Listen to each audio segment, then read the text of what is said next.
Sudah kelihatan eh, PPT saya, Bapak Ibu.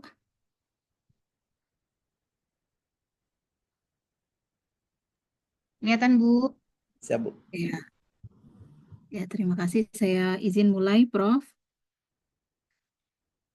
Assalamualaikum warahmatullahi wabarakatuh. Selamat pagi, Wabarakatuh. Bapak Ibu semuanya.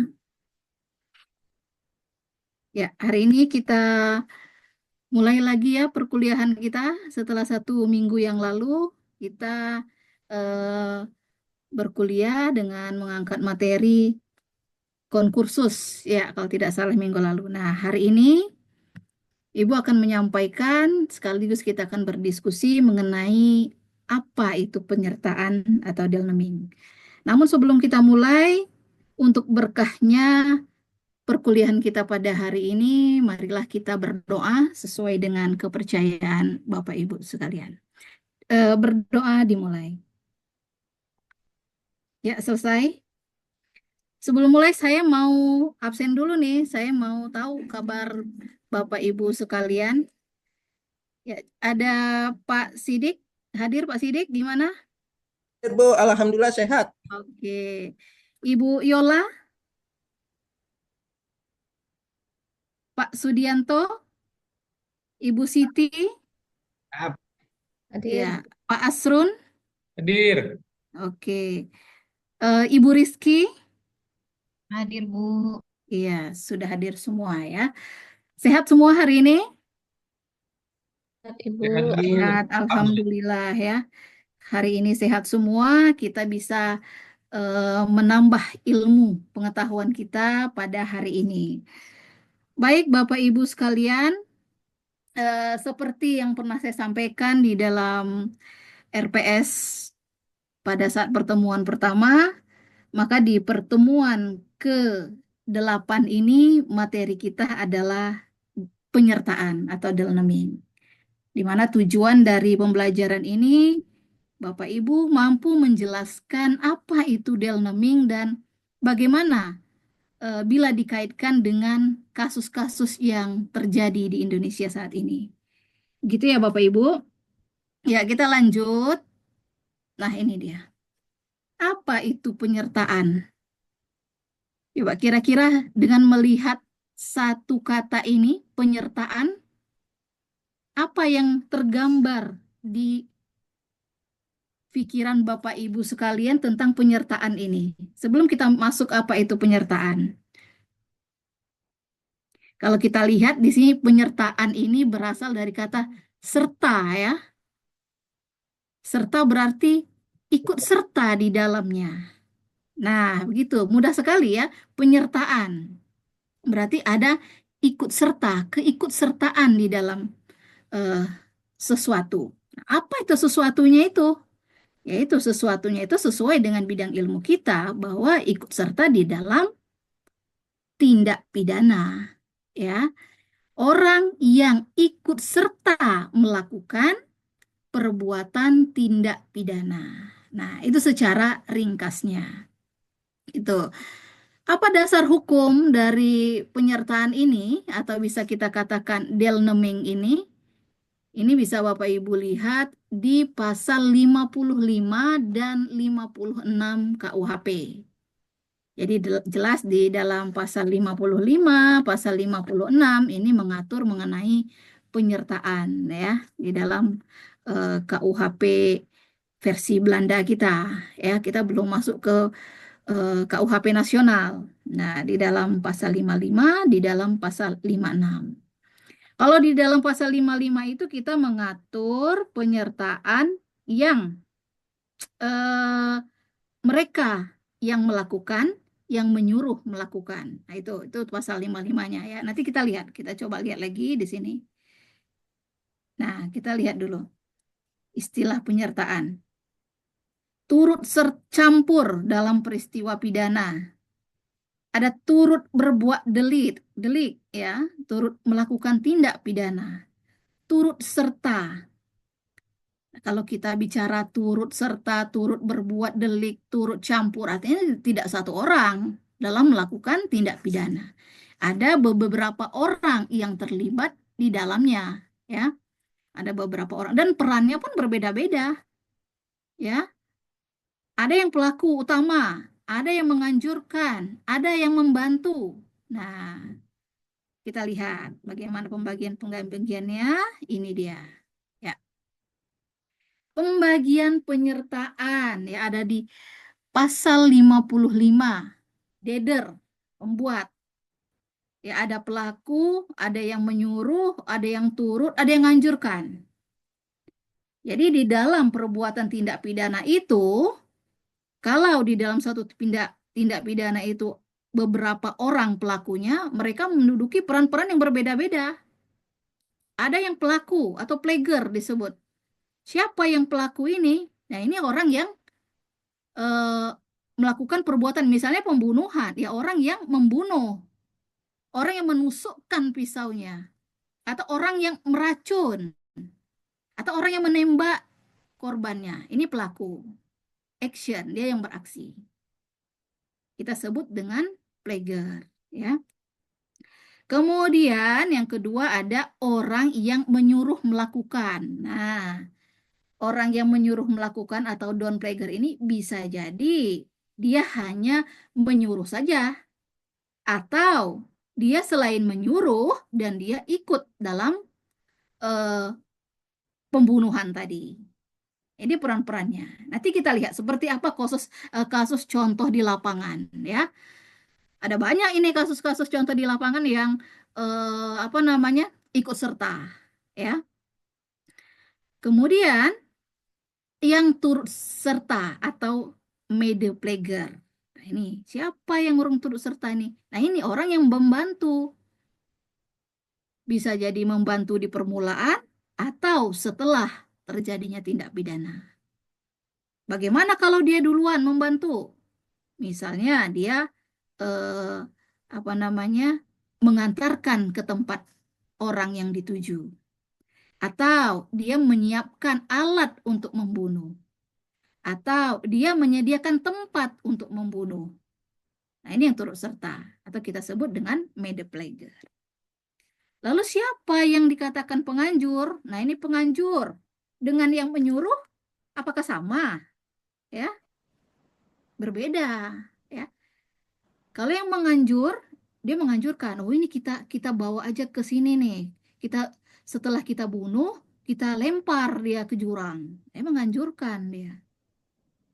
Nah, ini peran-perannya. Jadi kalau ada satu tindak pidana, di situ kita lihat ada beberapa orang yang turut serta tadi, maka kita akan disebut dengan penyertaan dengan dasar hukum pasal 55 dan pasal 56, ya. Nah, ini yang saya sebutkan tadi. Ada player, orang yang melakukan, ada down player, ya. Ada made player, kerjasamanya secara sadar. Jadi orang-orang ini yang terlibat adalah orang-orang yang sadar telah melakukannya. Kemudian ada pelaksanaan bersama secara fisik, ya bergerak. Kalau dia bantu, dia bergerak membantu. Kalau dia bawa karung, barangnya dia bergerak membawa karung. Jadi dia terlibat secara fisik. Gitu. Kemudian ada yang with locker. Nah, with locker ini ada dua, ya. Penganjur menyuruh melakukan. Kalau dia penganjur menggerakkan dengan sarana-sarana tertentu, ya ada batasan-batasannya. Kemudian pembuat material dapat dipertanggungjawabkan. Apa ini maksudnya ini? Ya, menggerakkan dengan sarana-sarana tertentu. Dia menganjurkan misalnya dengan apa sarannya? Mungkin alat komunikasi atau menggerakkan dengan sarana-sarana mengangkut alat angkutan. Tuh. Membuat material dapat dipertanggungjawabkan. Artinya, penganjur ini mampu bertanggung jawab terhadap perbuatannya. Artinya dia cakap hukum, ya. Sudah dewasa, cakap hukum, maka dia tidak ada alasan pemaaf, maka dia harus bertanggung jawab. Nah, ini beda penganjur yang menyuruh melakukan. Sarana menggerakkan tidak ditentukan. Jadi dia tidak bergerak, dia tidak ada sarana, ya. Kemudian pembuat material tidak dapat dipertanggungjawabkan. Nah, dia hanya menyuruh, menganjurkan, tapi tidak action. Maka kenapa dia tidak action? Oh, ternyata dia ini secara fisik disabilitas, tidak ada kemampuan, atau secara usia dia anak-anak. Ya, maka dia dikatakan tidak cakap hukum di sana, secara usia maupun secara fisik atau mungkin secara mental. Ya, jadi begitu. Itu Whitlocker, ya, pembagian-pembagian dari penyertaan. Nah, oke, Bapak Ibu, berdasarkan pengamatan Bapak Ibu sekalian, tentu bisa melihat fenomena-fenomena yang terjadi terkait dengan penyertaan ini. Coba Bapak Ibu bisa tidak menyebutkan kasus. Nah, kira-kira kasus apa yang saat ini sedang viral lah ya, atau beberapa waktu lalu viral sekali, yang di dalamnya banyak sekali orang-orang yang terlibat. Ya, adakah Bapak Ibu yang bisa menyebutkan kasusnya? Kemudian kita analisis dengan teori penyertaan ini. Ya, betul, Pak Sudianto, ada kasus Sambo beberapa waktu lalu yang viral sekali ya. Di sana banyak sekali orang-orang yang terlibat di dalamnya, ya. Kasus Sambo.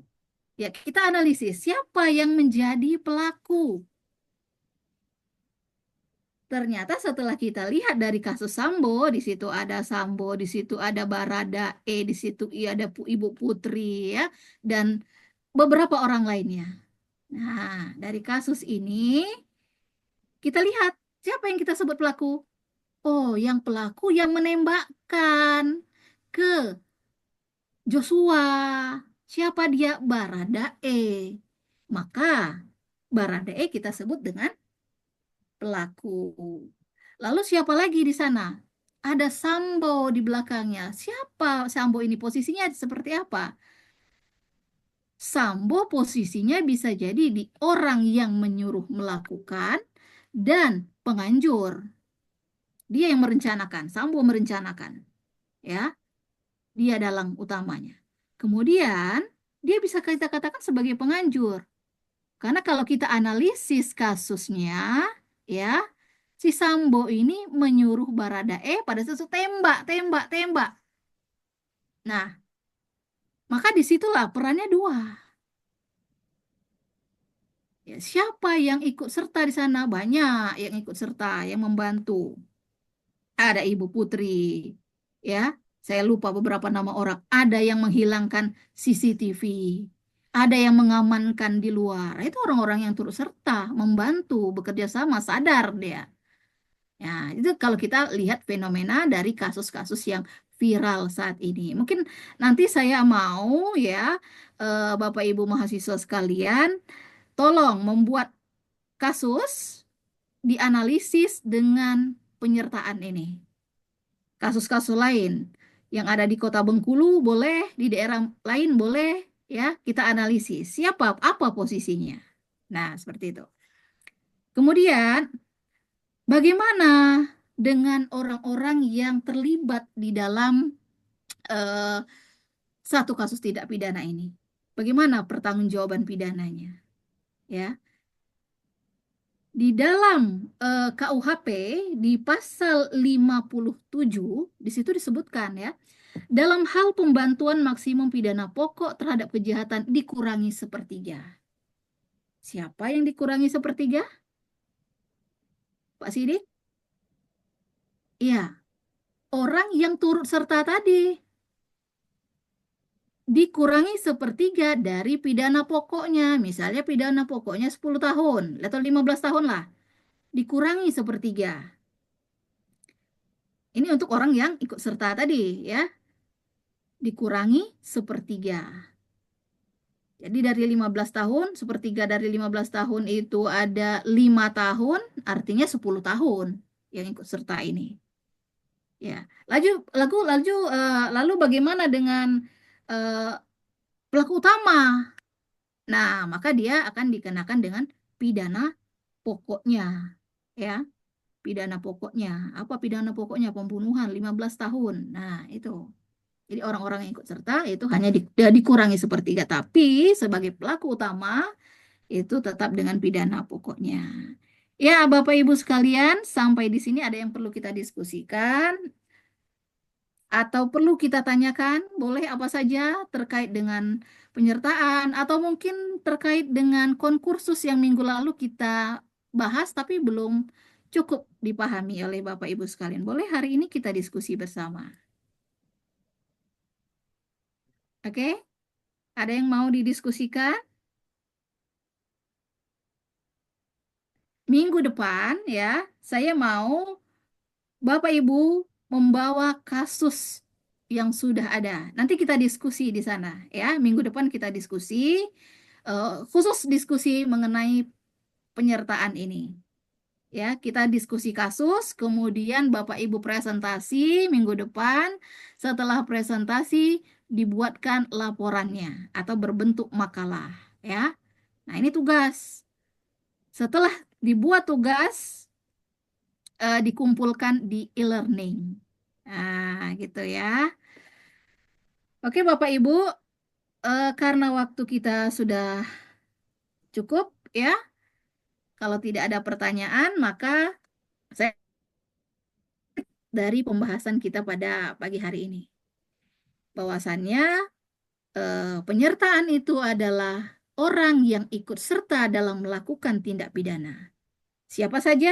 Ada plager, don plager, mede plager, dan with locker. Nah, dan pertanggungjawaban pidananya yang ikut serta sepertiga. Jadi simpel ya, mudah sekali. Penyertaan, orang ikut serta.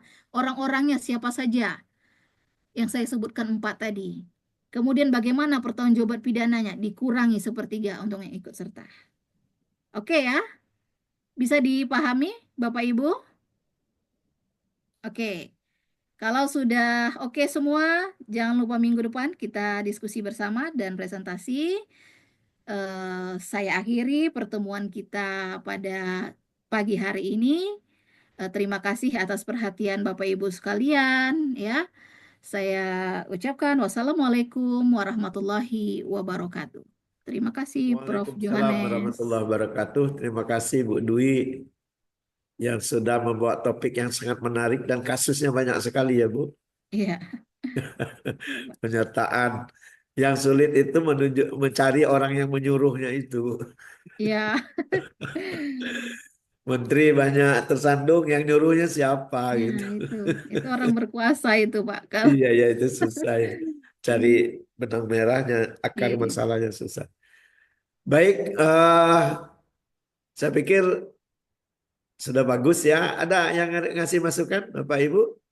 Tapi memang butuh juga kita itu media-medianya itu kasusnya itu ya. Seperti kasus yang itu Kemen Sambo ya. Dari hukuman mati menjadi seumur hidup jadinya. Ya, iya, jadi ini bertukar ini perubahan itu yang tidak kita pahami juga. iya, Terus kasus narkoba Minahasa sampai hari ini seperti apa kita juga nggak tahu. Jadi banyak pembekuan dari kasus-kasus itu. Itulah carut marutnya hukum kita saat ini di Indonesia. iya, Baik, nanti di real teaching juga disiapkan Bu ya. Oke, siap, Contoh-contoh Pak. yang konkret sehingga mahasiswa kita semakin jelas. Oke, Memang kalau di hukum di Fakultas Hukum itu kan nanti ada mata kuliah hukum acara ya Bu ya. iya betul. Berpraktek mereka di sana, tapi Iya, tidak salah kalau kita sudah memperkenalkan kasus dan penanganan kasus pada setiap level. iya. Baik, kita beri aplaus kepada Bu Dwi. Nah, ini Pak Muhammad apa Bu Siti?